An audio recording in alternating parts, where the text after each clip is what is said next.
Hey guys, in this video I'll show you how to fix the Pi network migrate to mainnet problem. It's a very easy and simple solution.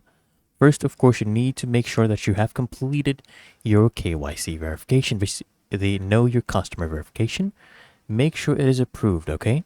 So open the Pi network app and go to the mainnet checklist. Make sure you are approved. And if you're not approved, guys, if you have anything left to do, complete the KYC process. Submit your ID, do your selfie verification, and if your KYC is pending, just wait for approval before proceeding.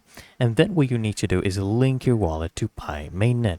So go to the Pi browser, open the main, Pi wallet, copy your Pi wallet address, and return to the Pi network app. Now, in the mainnet checklist, you just paste your wallet address and you confirm.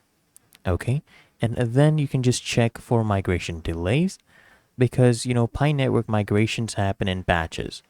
So since it's happening in batches, you need to just check if your batch is pending. Just ensure you have completed all the steps in the mainnet checklist, and if your Pi is still not migrating, try logging out and back in to refresh. Okay, it should happen. It will just take a little bit of time according to your batch. Okay, and if your balance is still pending, just check if you have any incomplete KYC referrals, if applicable, right? That is usually the problem that happens. It is the KYC thing that is pending.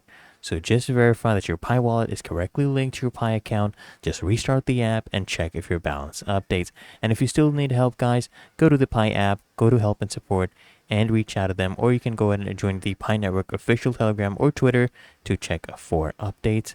Okay? Some users actually just need to wait for the next batch migration if the network is congested. That is usually the problem. You usually just have to wait if you have done your KYC. Really that easy and simple. So I hope this guide provided value to you, and if it did, consider smashing that like button. As well as subscribing to Smart Solutions, and I'll see you in the next one.